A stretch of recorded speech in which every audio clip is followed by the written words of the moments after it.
Zum Glück ist Freitag. Mit dem Fabian Unterreger.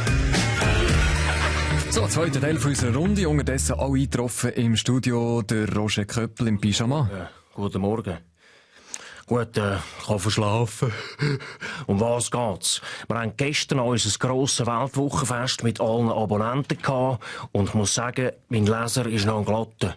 Wir haben dann noch bis am Morgen einen Klöpfer getrunken. Gut, Herr Köppel, weiss denn die Weltwoche, was der beschlossene Inländervorrang Light wirklich bedeutet für uns im Alltag? Natürlich, wir haben recherchiert und wissen, dass das grosse Änderungen mit sich bringt. Künftig müssen auch alle Dönerbuden einen Schweizer einstellen, wenn bei ihnen am Fleischhaken eine Stelle frei wird. Aber das Light, gibt's da Ausnahmen? Ja, bleiben wir beim Beispiel. Der Dönerbudenbesitzer muss keinen Schweizer einstellen, sondern kann auch einem Ausländer den Job geben, vorausgesetzt, der Ausländer ist ein Ausländerleit. Sprich, er hat die Veloprüfung in der Schweiz gemacht oder in einem Schweizer Hallenbad den Fröschli-Schwimmkurs absolviert. Das sind schöne Aussichten. Wir wechseln noch schnell Thema, gehen über zum Bundesrat, zum Bundespräsident. Johann Schneider-Ammann, der hat eine Rede gehalten von der UNO diese Woche. Erzählt uns, seid ihr nervös gewesen? Nein, der Bundesrat Ammann war nicht nervös. Ich habe schon bewiesen, dass ich ein Mann bin, der mit Worten fesseln kann. Und darum habe ich die Rede auch freihändig, auswendig geredet, also gehalten. Was man nicht weiß, allerdings weiß man nicht.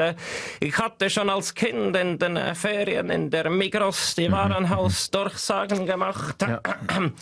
Achtung, schwind's plötzlich jetzt nur 2,90 Franken pro 100 Gramm. Profitieren Sie, es hat so lang es hat. Danke, Herr Bundespräsident. Damenbinden, ein Dreierpack zum Preis von 2.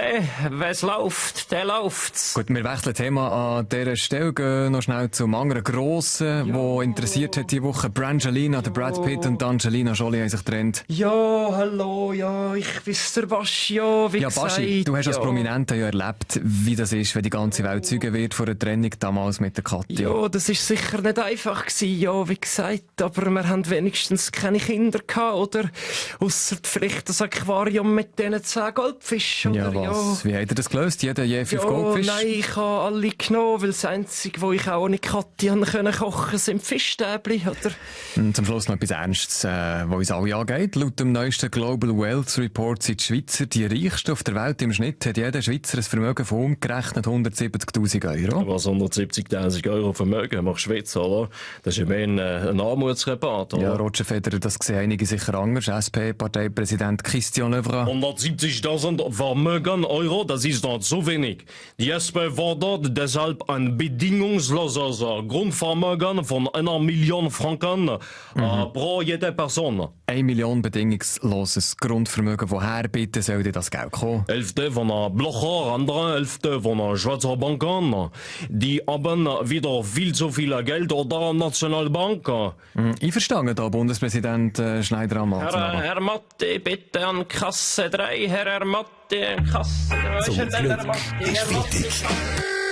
Alle Folgen auch immer online als Video. srf3.ch